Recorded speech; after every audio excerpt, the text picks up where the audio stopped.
Most people are using AI completely wrong, and honestly, it's easy to see why. Using tools like ChatGPT, Claude, or Gemini is incredibly simple. That's not the hard part. Anyone can open the chat window, ask a question, generate an email, write a social media post, or create an image. These tools are designed to be easy. The reason most people don't make real progress with AI isn't because the tools are difficult. It's because they're focused on the wrong thing. They spend their time comparing models, testing prompts, looking for the newest AI tool, when the real change is something else entirely. It's understanding where AI should be used, how it fits into a workflow, and how to turn repetitive work into system. That's where the real value comes from. Most people use AI as a tool they talk to. The people who get ahead use AI as a part of system that works for them. And that's where the real advantage comes from. The people who are going to get ahead over the next few years won't just be the people who use AI.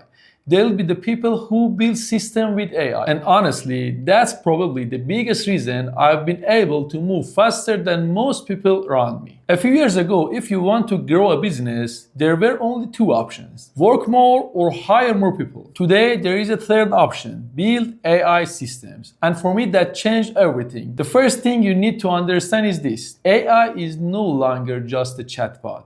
It's not just ChatGPT. It's not just Claude. It's not just Gemini. Those are only interfaces. The real opportunity starts with AI become part of your workflow. When it starts doing work without waiting for you to ask every single time. Inside my companies, we actively use AI across multiple departments: marketing, design, customer support, software development, research, financial analysis, and every year we are finding new places to use it. Not because AI is trendy, because it genuinely produces better results at lower cost. Let me give you a real example.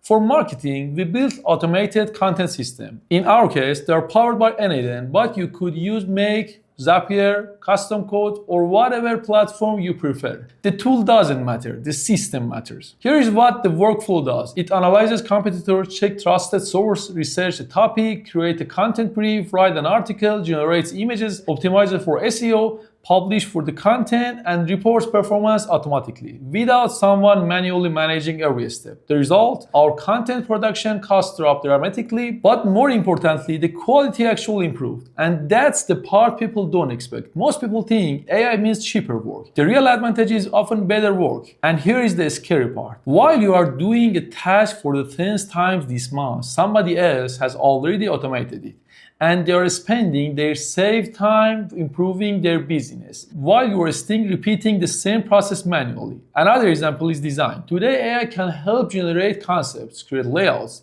write proposal content, generate visuals, review design, and even communicate directly with the design tools. We use AI together with the tools like Figma to speed up our proposal creation and design iterations. What used to take days now takes hours, sometimes minutes. And software development might be the biggest shift of all. A good developer with AI today can often produce the output of that previously required an entire small team. Not because AI replaced developers, because it removes frictions, it removes repetitive work, it removes waiting, it removes context switching, it removes a huge amount of low-value effort. At some point, I noticed something interesting. As a CEO, every time I wanted to grow, my first instinct used to be, do I need another employee? Now my first question is difficult. I ask, can I build an AI agent for this? Or can I automate this workflow first? Sometimes the answer is no. But surprisingly, often the answer is yes. And that's when I realized something. The companies that win over the next decades won't necessarily be the companies with the most employees. They'll be the companies that create the most leverage. And AI is probably the biggest leverage tools we have seen in decades. And this is the mindset shift that most people are missing. Stop asking, what is the best AI tool? Should I use ChatGPT or Claude? Which model is smarter?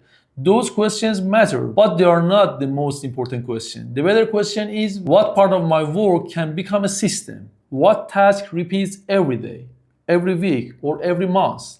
What process follows predictable steps? Because that's where AI becomes incredibly powerful. If you want to get ahead with AI, start here. Step 1, identify repetitive work. Step 2, document the process. Step 3. Ask yourself which part requires human judgment and which part doesn't. And finally, step 4. Start automating one piece at a time. Not everything at once. Just one workflow, one process, one system. For example, do you answer the same customer question every day? Start here. Do you write similar reports every week? Start here. Do you repeatedly research competitors? You can start here. Don't try automate your entire business. Automate your first bottleneck, then your second, then your third. The biggest mistake I see is that people treat AI like a smarter Google. Meanwhile, the people getting the biggest result are treating AI like a digital workforce. That's completely different game. And the gap between those two groups is getting bigger every month. The future belongs to people who know how to build systems, not just use tools. So if you're spending all your time comparing AI models, you might be focusing on the wrong thing. Instead, find one repetitive process this week and automate it, because that's where the real leverage starts. Comment below, what's your first workflow you would automate with AI? Marketing, sales, content, customer support, or something else? I'm curious what you are building.